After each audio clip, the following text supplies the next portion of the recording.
I'm Roger Casey, and as McDaniel's 9th president, it's my great privilege to welcome you to tonight's second edition of Smart Talk. And if you're wondering how this goes, I'm the talk part, and our guest is the smart part.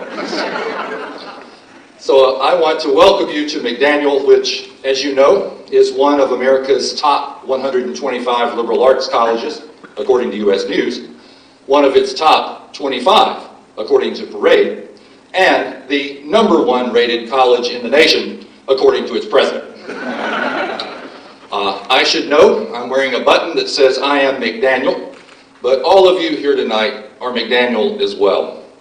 McDaniel is not a bunch of buildings. McDaniel is a collection of people who for generations now have been dedicated to the liberal arts and dedicated to changing people's lives. And I know there are a few high schoolers in the audience tonight, and if you would like to be McDaniel too, I have a few buttons waiting for you afterwards, and I'll be glad to talk to you. Tonight, we are going to have an opportunity to learn from one of those people who is an alumnus, who is a distinguished Foreign Service officer. This subject is important, I believe, now for two reasons. First of all, we live today in a global society. We are preparing graduates to live in that society. This morning, I joined a number of leaders in K through 12 and higher education in this state, joined Governor O'Malley in Annapolis as the College Board was here to launch an initiative focused on college completion rates in the United States. And as we now in the state of Maryland have been named for the third year in a row as having the best public education system in the country, an achievement I think we should be very proud of, we recognize this morning that only 44% of Maryland citizens have achieved some form of higher education. And President Obama and Governor O'Malley have challenged us that to be competitive in the global environment, we need 55% of our society having had that kind of preparation. So we have a lot of work to do, and this is our mission: global competitiveness and global awareness. Secondly, the reason why global is so important to us is that we are a global campus. McDaniel has its own 4-year school, accredited American higher education liberal arts program in Budapest, Hungary, educating hundreds of young people around the world. Our faculty are remarkably international, having been born in countries all over this globe. We believe in international and believe in educating others about an international agenda. As an example, this fall we held a major conference on security in North Africa that brought major people interested in this area, people from the government, people from the military, and the media here. A team of faculty, staff, and trustees just returned from establishing a new partnership in Zimbabwe at Africa University. We just learned that we were named the recipient of a Freeman Foundation grant for study in China for faculty and students. This year, we have, for the first time in the college's history, 2 Gilman Scholars, our nation's most prestigious award for foreign study. Our National Survey of Student Engagement foreign language scores show that students here in their first year are 23% more likely to be studying a foreign language, and our seniors 36% more likely than other colleges in the country. And tomorrow, we launch an initiative focusing on educating our faculty about even more global issues by creating faculty seminars, our first one to Cuernavaca in Mexico, where we also have engaged in a partnership with Higher Education, a program serving potential first-generation college students. We are global, and our speaker tonight embodies this mission. Before introducing our speaker, let me say a word about our format. Our speaker will first talk about his experiences and share information here at the podium.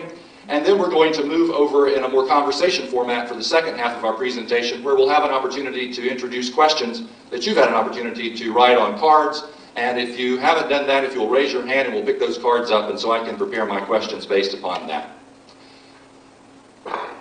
While most of his classmates at Severna Park High School were going on prom dates, Tom Armbruster was trading his senior year in high school for a chance to live with an American Foreign Service family in Russia.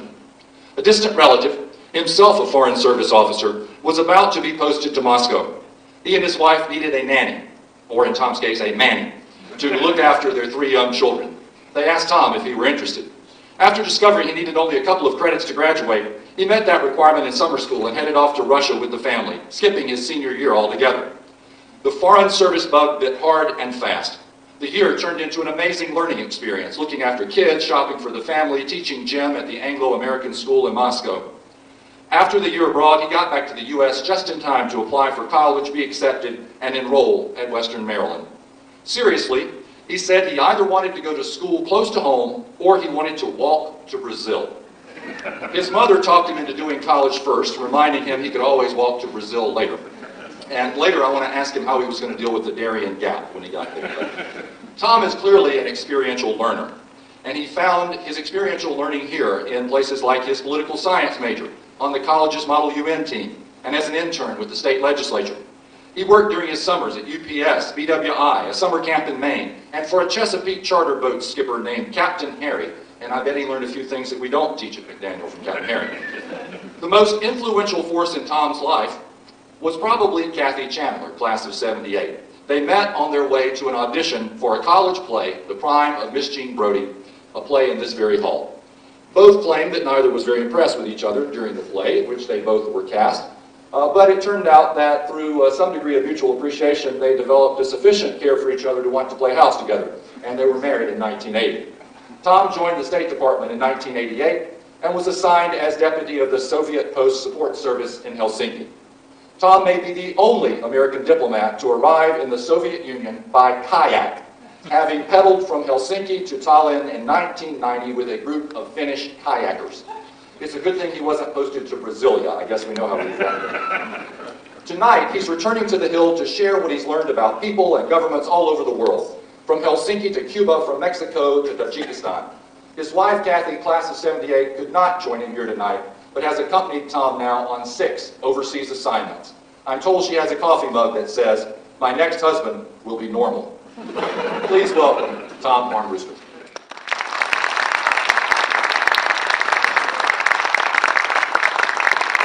Thank you very much, Dr. Casey. Roger. You know, this school president has some amazing stories as well. I had the opportunity to sit in his office a little bit today and chat. And for students, don't let an opportunity go by to talk to him about Cambodia and all. I think he's actually outdone me in terms of countries visited, which is not bad for a professional Foreign Service officer.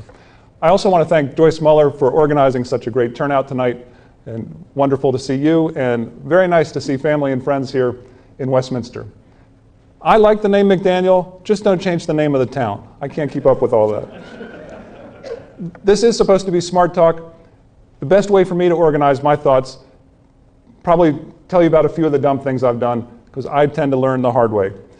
First day at Western Maryland, I think I made a mistake. I'd had this great experience in Moscow. I watched the press secretary, Gil Calloway, hard at work, 11 o'clock, midnight, working away, and I thought, I never want that job. But I kind of had an inkling that this foreign policy stuff, this international stuff, was pretty cool. So I probably should not have tested out of Spanish on the first day. You know, what a great opportunity to continue learning languages, because in this business, languages are our currency. For the State Department, there are 5 critical languages right now.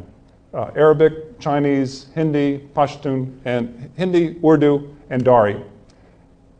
Already this evening, talking to some of the students here, I've met French speakers, I've met Arabic speakers.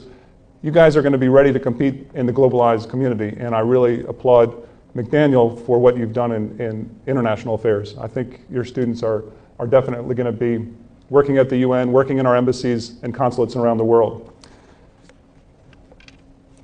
Those critical languages add a certain numerical score to your candidacy. So it's definitely worthwhile learning those languages. Other languages are going to help you out as well. The State Department gave me a test in the modern language aptitude and found that I don't have a natural aptitude for languages. So the way that I've learned Russian and Spanish is 11 o'clock, midnight, just like Gil Calloway on the couch, trying to learn these languages. And it pays off. I think the biggest determinant in success and morale overseas is language. So that I really can't plug that enough. I got to the 4 level in Russian, which is advanced professional proficiency. I negotiated an emergency response agreement.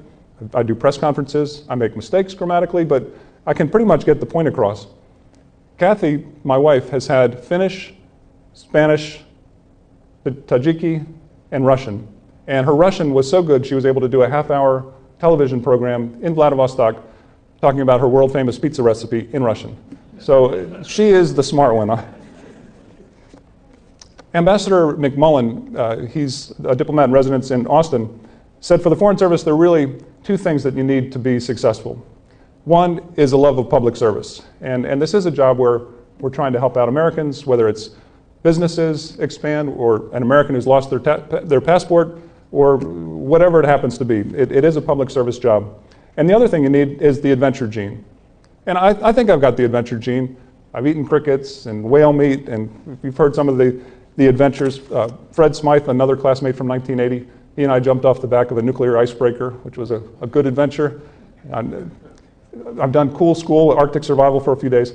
The downside of the adventure gene, though, is things like choosing to ride that horse Comanche. I shouldn't have done that. That was painful. The bike riding in Cuba on a wet street gets kind of slick. That was painful. The adventure gene doesn't always pay off. But more and more the service, as I've been in this job, is what means the most to me. And I'll give you an example. We had a Korean-American pastor in Vladivostok. Well, actually, he was in Sakhalin, which is across the Sea of Japan. He was building a church and hired some illegal Chinese workers to help him get this church construction done. Well, the police came by and busted him for hiring the illegal workers and said, "You've got to pay a fine." So Pastor Park said, "Okay." He went down to the police station, paid his fine, and the police said, "Oh, you bad American you, that's a bribe, isn't it?" Directly to jail. Well, I visited him in jail, and it was pretty tough conditions. It was terrible conditions.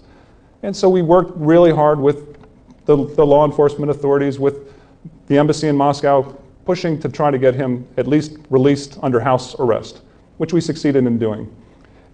Then he was tried and convicted, sent back to jail.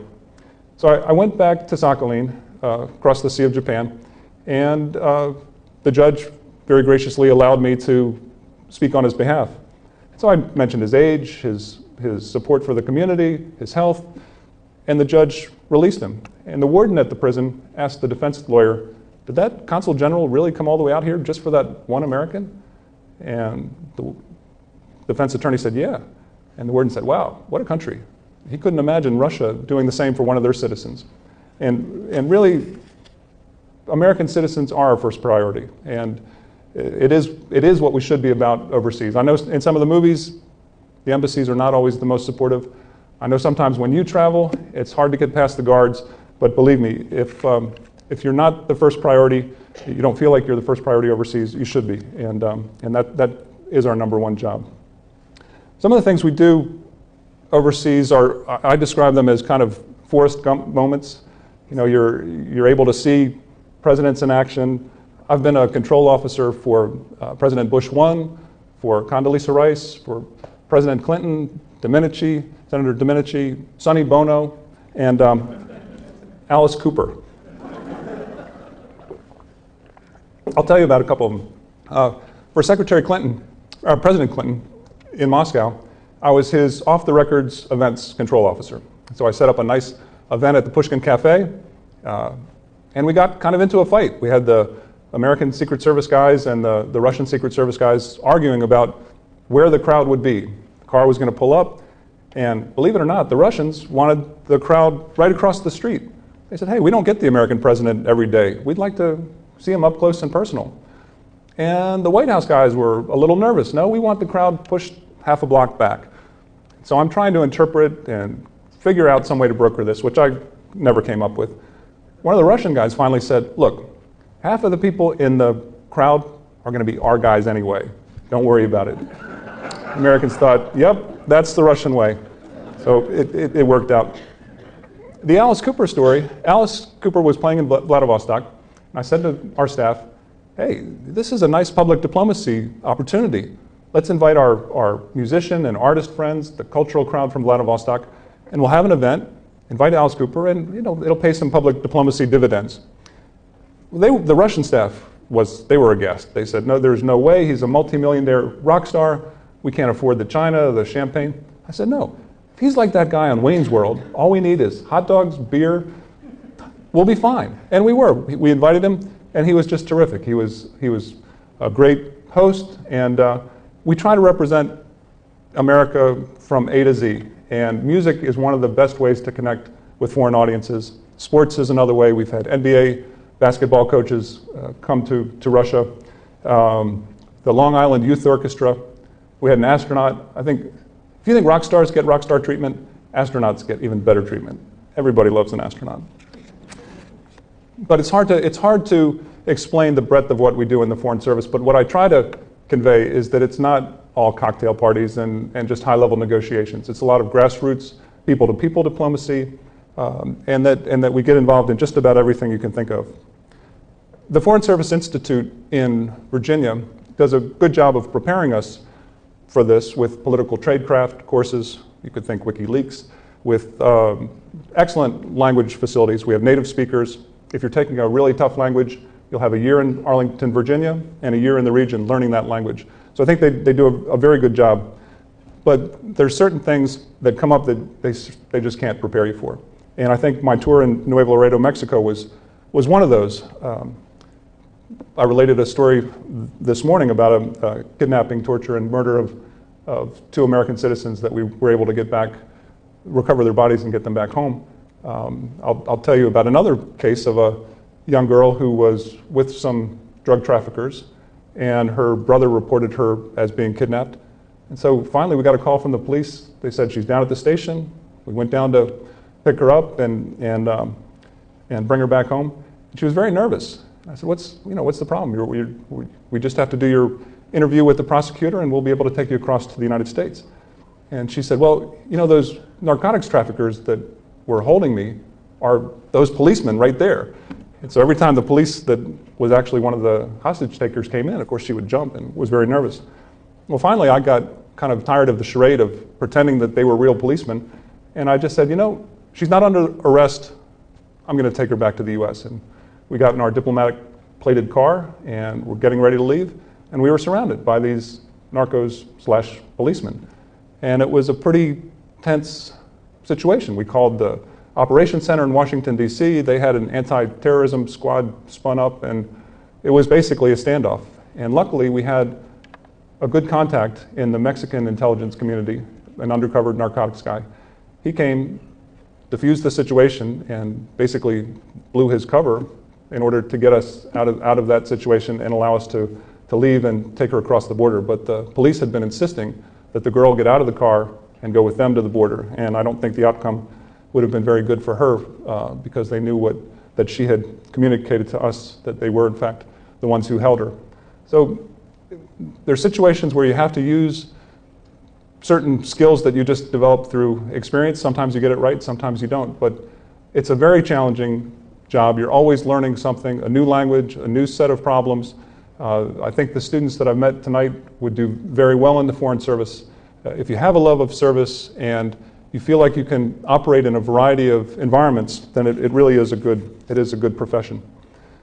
One reality of the Foreign Service these days, though, is that you will probably be looking at a tour in Afghanistan, Iraq, or Pakistan where it is considered an unaccompanied tour. So you would spend a year without your family. I've done a lot of hardship tours where it's instead of 3 years, it's 2 years. But I've only had short TDYs in Afghanistan, a month here and there, or leading a business group from Tajikistan to Afghanistan. But I'll tell you another of my, maybe he's not so dumb stories after all. We were at the embassy in Kabul watching a plane circle one of the nearby apartment buildings, and the plane was being shot at. And we were standing on the embassy steps, and guys who knew a lot more than I did were discussing what would happen. The building has civilians, maybe the plane will shoot, maybe it won't shoot.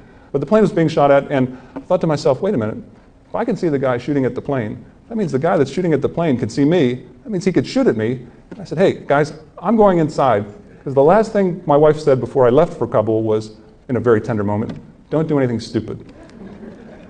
Kathy is a smart one. And I do want to say that families are part of the whole Foreign Service experience. Our kids grew up in the Foreign Service. They reacted completely differently to the experience. Brian was Mr. Outgoing. We'd stop the car, he'd arrive at a new post and immediately go knocking on doors looking for kids to play with. And Kalia made really deep attachments to people every place we went, and so it was rough emotionally for her when we would transfer to a new place. And I asked her about it, feeling a little guilty as a dad. You know, gee, I hope I didn't screw these kids up too much. And she said, well, think about it, Dad. I cried every time we moved because I loved every place that we lived. I thought, yes, it's not too bad. That's a pretty good way to look at things. But I know some of you know Kathy very well. Kathy's a Westminster girl, and I have to tell you how she's landed on her feet as well. You know, working 2 years in Cuba, 2 years here, 2 years there.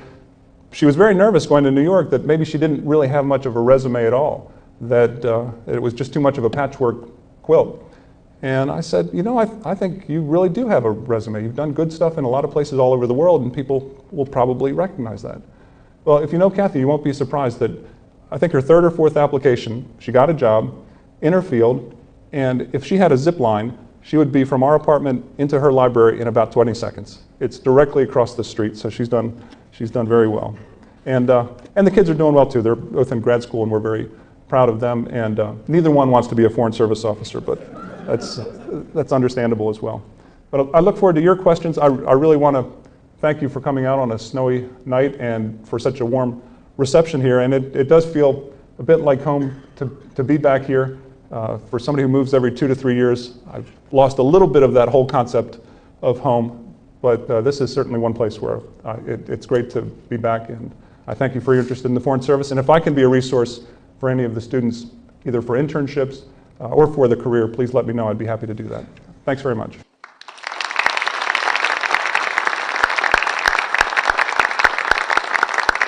Thank you, Tom. We have some great questions, but the burning one for me is, what was your role in the prime of Miss Jean Brodie? Oh, golly. Wow. I know I got to kiss a girl. That's about all I remember. I was saying it's an all-girls school, okay, so it'll be an interesting cast decision here. This is an interesting, very interesting time in both world politics and in American politics as well. And I'll start by asking a question similar to one that David Gergen asked of former President Bill Clinton at Davos this past week. How is America being perceived abroad now? Has there been a change in the past several years? A question from the audience related to the fact that in the 60s you had this image of the ugly American, and then there were lots of negative perceptions of America following our most recent war. So what's it like out there right now? What are you hearing people say about America? I think there definitely is a level of stock, if you will, for America. And America's stock can go up or down, and it can change at a moment's notice.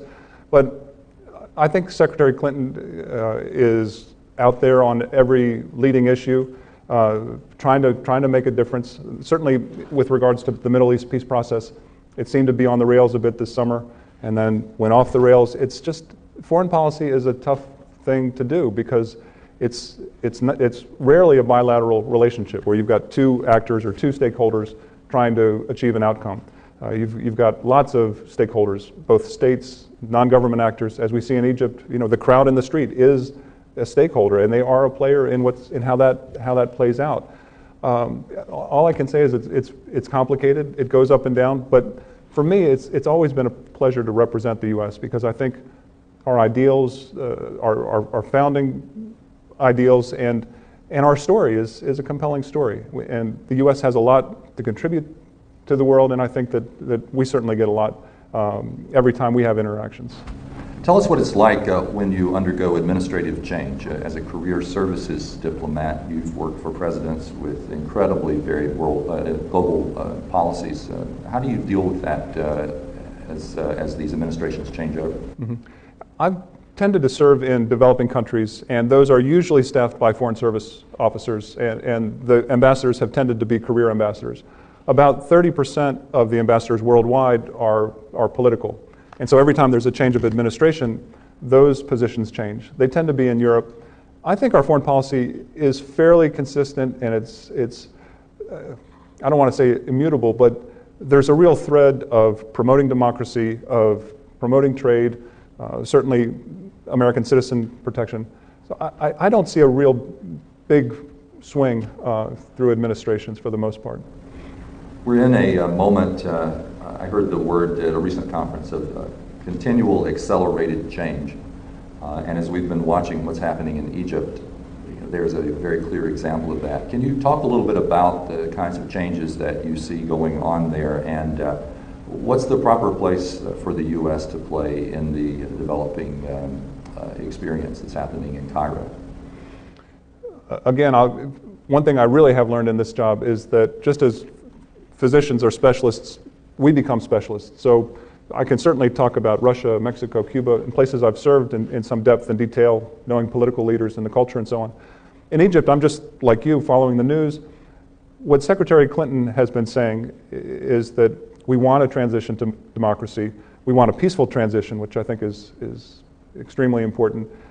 But she's also said that Egypt has played a very strong stabilizing role in their peace agreement with Israel over the past 30-some years, and that's something that the U.S. can't neglect either. It's a dynamic, as you say, it's a situation that changes hourly, and we'll see how it plays out. But I think the message so far has been, we'd like to see an evolution that's peaceful and that leads to a more democratic Egypt.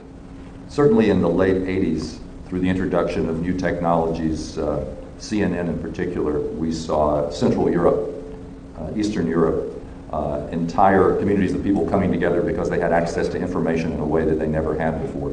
And now in Egypt and in other parts of the world, we're seeing Facebook and other types of social networking software enable people to communicate in a way that they've never been able to do. I'm curious about how you do diplomacy when information is moving at such a rapid pace and no one knows where sources are for the various information that is coming out and the hive mentality that develops from that information. Is that sort of a WikiLeaks question in disguise? Yeah, I figured that's where you were headed. The American corporations and American embassies are having to think more and more about a transparent existence.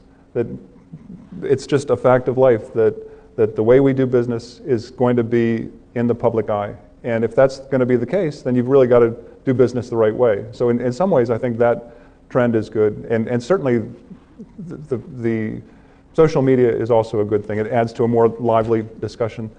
On WikiLeaks, I think sometimes the analysis coming out of embassies would really add to the public discourse, because they are written by people who are experts in the region. They speak the language. They've been working with the players in that country for a long time. But it's hard to put those confidential cables out there if you have sources that you need to protect. And that's the problem, and that's why so little of what is produced in embassies is disseminated, because they do have access to people who are telling them secrets, basically, and putting themselves at risk. So I think the way we do business is going to change to a certain extent, but the transparency is certainly a good thing. I mean, we are a democracy, and it's better to have a lively discussion on these important issues. You were cited in one of the WikiLeaks. Tell us about that.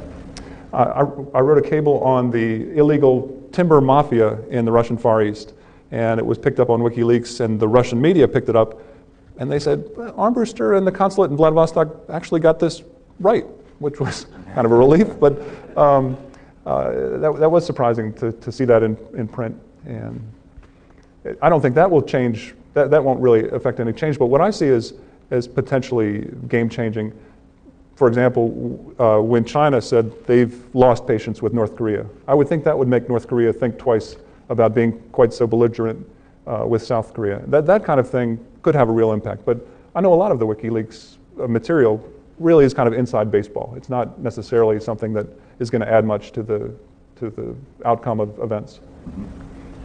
Talk to us a bit about the recent bombing in Moscow. Give us your assessment of the multi-ethnic conflict in Russia and what you think may happen now as a consequence. Russia is not really going down the path of democracy at a very fast rate. I think they have taken some steps backwards. The things that make me optimistic about Russia are the fact that the young people there, just like people here, speak other languages. They've traveled. They've been to China. Many have been to the United States. I have a lot of hope in the next generation of Russians. But that conflict in the Caucasus has been going on for a long time, and they haven't addressed some of the real core problems. And so I'm afraid the unrest is probably going to continue for some time. How did your perception of Russia itself change when you had an opportunity to spend time in Tajikistan? For the Tajiks, Russia was always the big brother. It was their trading partner. They actually benefited from the Soviet existence in terms of subsidies and education and construction projects and that kind of thing. What we were trying to do in Tajikistan was to get the Tajiks to not just look at Russia, but to look at the region. So we built a bridge to Afghanistan. We had a business group go from Tajikistan to Afghanistan. So we were trying to integrate Tajikistan into the wider region. But again, that's a place the Uzbeks and the Tajiks don't get along. To me, that's such a small region that they've got to find a way to accommodate each other and have trade and real relations. The Russian presence there was pretty heavy-handed. They don't mind using industry as a political tool. Whereas for the United States, business is business and politics are politics. They're separate. But the Russians, we've seen them turn gas supplies off. And it was the same with Tajikistan. In fact, at one point, we had some discussions with the Tajik president, and someone very close to him said, "We're not yet an independent country, 100%, because the Russians can put a lot of pressure on them." You also brokered conversations with the Afghanis. You talked about building a bridge. Tell us more about your experiences in Kabul and what you were doing there. The first time I went was in 2002, and I was basically allowing another Foreign Service officer, a political officer, to go home for Christmas. So I spent a month, and at that point, the security situation was pretty good. So I could travel around the city and outside of the capital pretty freely. And I talked to religious leaders, I talked to university students to get a sense of how they saw the U.S. presence there. And one of the fairly conservative religious leaders I met described our presence as what he called a destroying mouse. It's apparently in their folklore a story about allowing a mouse to run loose in the house so that somebody could go and smash the house up looking for the mouse. They didn't see our presence as constructive. I went back in 2005 and 2006, and the security situation had deteriorated somewhat. We couldn't have meetings outside the embassy unless there was some compelling reason why it had to be outside the embassy. I'd like to go back and see how things are doing now, but it's been an awfully long uphill struggle. How do you handicap the chances for democratic governance in Afghanistan? I mean, you look at a people in a nation that we've had invaders from Genghis Khan to the Soviets and now us occupying the country or being a part of a military presence in the country, and yet it seems to be a part of the world that can never move towards some kind of a self-rule that doesn't involve violence. How do you explain this? Yeah, I don't know that democracy per se is the goal now. I think it is more stability and making sure that Afghanistan never again becomes a haven for terrorists that can threaten the United States. And that's not to say that there aren't a broad range of things we're trying to do there. I think one thing that really resonates with American people, for example, is the right of girls to go to school in Afghanistan. I mean, that's a fundamental right that we would like to see preserved as Afghanistan develops, and that's threatened by the Taliban. So there are things that we're doing there that I think are important to us as Americans, but perhaps not important to the national security situation. So the goals are going to just depend on what's achievable, what's realistic. And I think democracy right now is not achievable, but reducing corruption, increasing education, more regional integration, I think there are some things we can do, and I hope we make progress on the counter-narcotics there too, which has been a very difficult prospect so far. Let's talk a little bit more about your work with the counter-narcotics. If I think about the commonalities between Afghanistan and Nuevo Laredo, I mean, drugs are the first thing that come to my mind. In so many areas of the world in which you have been involved, in which our policies we're really struggling, I think, with our policies. Drugs are a part of that as well. Explore that a bit. It's something that is often a back burner issue in the United States. It's not often seen as politically a very sexy issue. You don't hear it on the campaigns that much.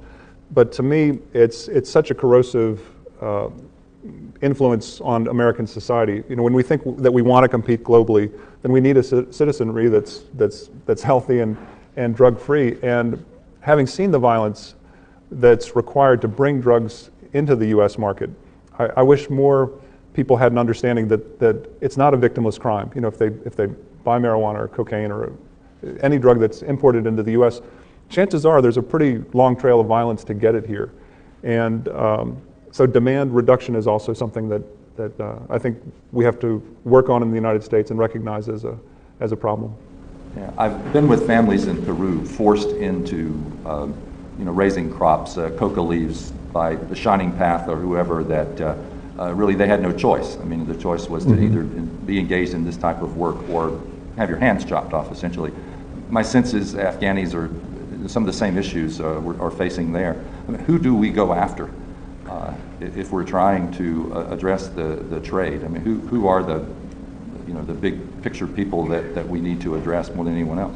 Yeah, it's difficult because if there's not an alternative crop that can bring in similar amounts of revenue, it's very hard to get farmers to switch.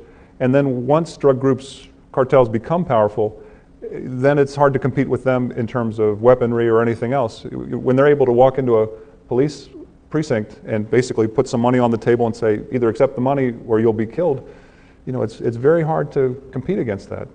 And we've seen that in Mexico, where some police chiefs have not even lasted a day. And that's one thing that in the United States, if someone goes after a law enforcement official, we're going to go after them. And I think that's really a good thing, because the impunity with which cartels have been able to operate in some places becomes just so dangerous for the societies when they co-opt the police and they co-opt the local governance. I'll go back to your area of expertise in Russia for a while. Organized crime, multi-ethnic strife. What's the greater problem in the country now? I think it's probably corruption. If you want to bring in business, they really have to have some sort of playing field that they understand, and it is difficult to do business. That said, Exxon is doing very well on Sakhalin. Caterpillar does very well in Russia. We were importing a lot of American fruits and vegetables from the West Coast. The Freightliner truck is a favorite of Russians. So there's some inroads that we can make. And as I said, I'm not in the long term. I'm not that pessimistic about Russia. But it's really looking at the long term. In the short term, they've got some real challenges. They seem poised for really taking the stage at Davos last week, and then the bombing just wrecked all of that in terms of their world presence. How are they going to respond to the bombing? What is the Russian counter-terrorist reality right now? Yeah, the way the Russians tend to respond is pretty heavy-handed, and what we would describe as racial profiling. If you're in Moscow and you're dark-skinned and look like you're from the Caucasus, very good chance that you'll be pulled over by the police and questioned, asked for your identity papers, and so on. And that mix of xenophobia and nationalism can sometimes be a very dangerous mix in Russia. I've said some good things about the youth there, but there's also a minority of skinheads and then a group called Nashi or Rs, and they're very nationalistic and dangerous, I think. I'll leap back to the Americas for a while and Cuba, one of my favorite topics to talk about. Should we normalize relations? Oh, there's a diplomatic answer and there's a really short answer. Yeah, I think we should, and I think that as a diplomat, that's always going to be the default answer. That I think when we're talking to another country, we've got a better chance of making progress. I think with Cuba and with most countries, if we have American business people there, American tourists, we can have a good effect on the local thinking. So personally, yeah, as a diplomat, I hope we do have relations. I don't know what we consider right now the conditions that we need for that to happen. I'm not up enough on Cuban policy today to say we want the Cubans to do X, Y, Z, and then we'll be ready to talk. But I think even the communities in Miami that had been pretty hardline are more and more ready to see a better relationship. And I think that's because you had a pretty hardline group that came over in the 60s, and then they were followed by the Marielitos in the 80s, and that group had a much different view. They'd lived in Castro's Cuba and weren't quite as hardline about it. How much is the political reality of the need to win the state of Florida in a presidential election going to dictate the politics of whether we see change in Cuba or not? Yeah, personally, I don't think that that should drive policy, and I don't think that the politics are such that a president would necessarily lose an election because of having a warmer policy towards Cuba. I think there's not a lot to be gained politically. It's a political risk, and so you have to be at a place politically where you can take that risk, just like immigration reform, where not a lot of people are going to get credit for that. You're going to have to wade into some very stormy waters to get it done. But I think for America's national security, we need immigration reform, and I think ultimately it would be good if we had better relations with a neighbor like Cuba. What did your time there teach you? What did you really learn that maybe you weren't expecting about Cuba or the Cubans? One interesting thing was working with potential refugees. There were people in Cuba who, for example, wouldn't serve in the army or in government for religious reasons, and they were persecuted. And so we would go out and interview people who were potential refugee candidates, and that was quite interesting to see that there was this minority that was willing to put their beliefs first and at considerable risk. So it was difficult, though, I have to admit, to get to know individual Cubans very well. There was one family, he happened to be a horse trainer, so he traveled internationally, he was secure in his job and didn't feel threatened by having American friends. But for the average Cuban, having an American friend was probably not a good idea, and that was regrettable. Mm-hmm. And you've certainly been through a very interesting transition in the former Soviet Union to Russia, and how has that transition affected your ability to interrelate to people in the way that you were just talking about, forming relations with Cubans? It's a completely new ballgame. When I went to Russia in 1975, the atmosphere was completely different. And now I like to get into arguments with Russians. We argue about all kinds of things, and it's just a lot healthier, a lot more normal, and more interesting, frankly. As a diplomat, if the relationship is just national security issues, if all you're talking about is the number of missiles, it's not as satisfying a relationship as when you're talking about healthcare issues and how you work together on AIDS and combating global warming and all the global issues that we all confront together. When you have a healthy relationship and can talk about trade and those things, as a diplomat, it's just a lot more interesting.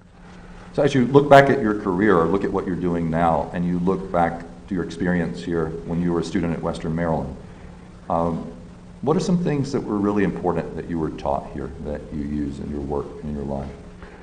I think that as I'd said, the experiential learning for me is important. So being able to be an intern in Annapolis, that was a great experience. The Model UN, and I know there's some Model UN students here, right? Can you raise your hands? And you guys are Turkey, right? Yeah. Good luck. Model UN was a great experience as well. I wish I'd done another international experience from here, and now that you've got the campus in Eastern Europe, you've really afforded students a wonderful opportunity in that regard.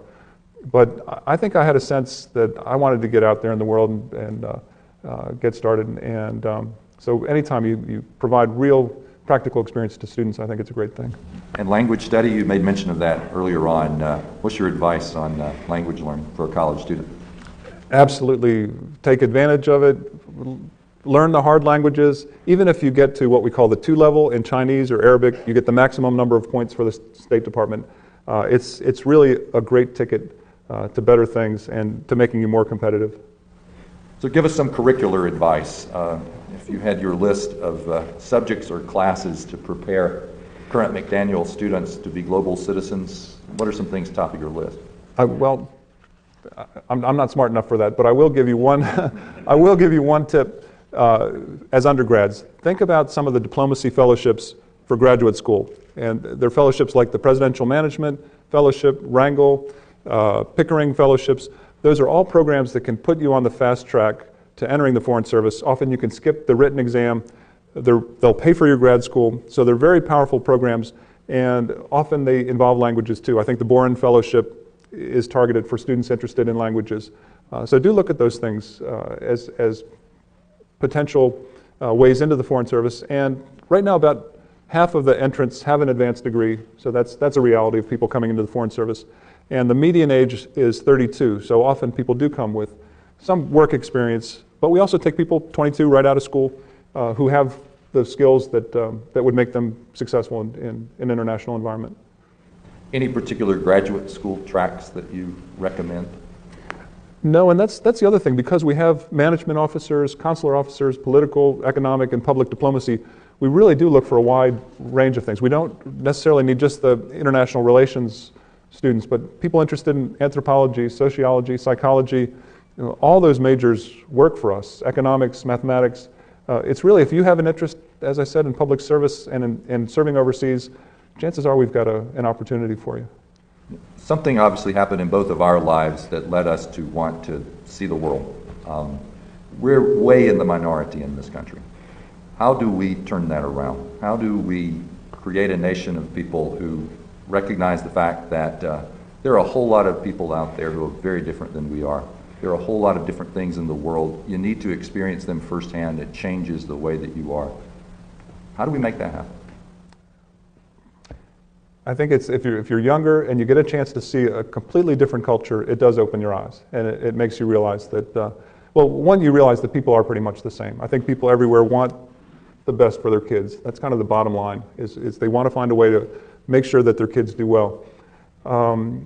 But to me, it's just fascinating, to get a list of posts that I could serve at, and they'll pay me to learn the language and to go there. I feel like a kid in a candy store. It's terrific. But I recognize it's probably not for everybody.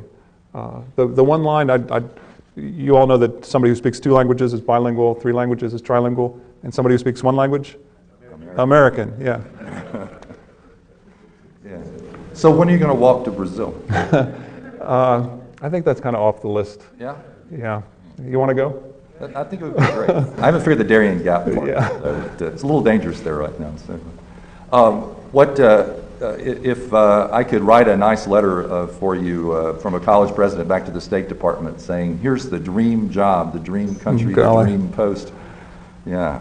Well, I don't even want to think about it. It's in this business, it's kind of, okay, there's the list. We get jobs by what they call your corridor reputation. People get to know who you are and what you're good at.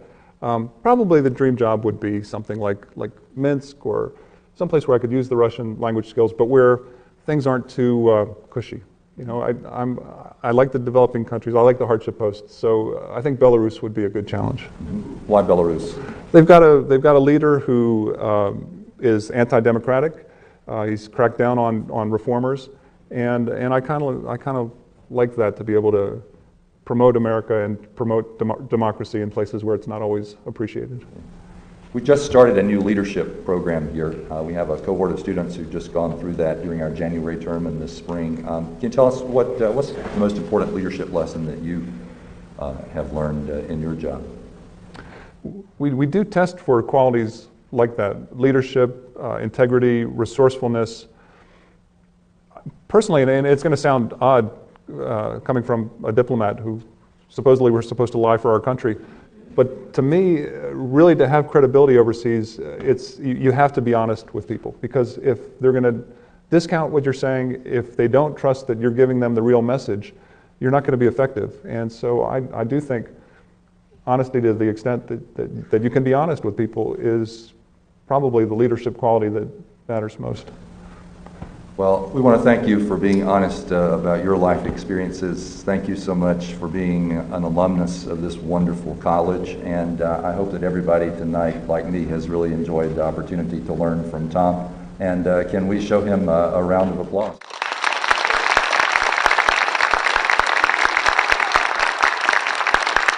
Got a couple of things we wanted to say thanks with. First of all, since this building itself has a lot to do with your happiness in life, we wanted to share with you this drawing of Alumni Hall. That's beautiful. Thank you. And even though you and your wife are graduates of Western Maryland College, we have a couple of things to remind you of McDaniel tonight. First of all, our lovely new sign behind us. I want to say thanks to Joyce Muller so much for making this happen. And we have a couple of diplomas here. And for 2 reasons. First of all, it's really important to me, McDaniel diplomas, so that you can hang those up. But this is my first chance to hand a McDaniel diploma. Wow. So, wow. Congratulations. Thank you. Terrific. I'm honored. Thanks so much. Thank you so much. Thanks, everybody. I want to put a plug in for Saturday, April the 30th. Get your smartphones out and write down 1:30 right now. During reunion weekend, we will have Eric Schwab, class of 1982. Eric took the helm of the National Marine Fisheries Service just a couple of months before something called BP Gulf oil disaster. And so this crisis is one of the many challenges that he's going to talk to us about. How we keep our seafood safe, how do we keep our commercial fishing industry afloat. So that's April 30th, 1:30. Thank you all very much. Safe drive. Thank you, Tom. Thanks again. Appreciate it. It's a pleasure.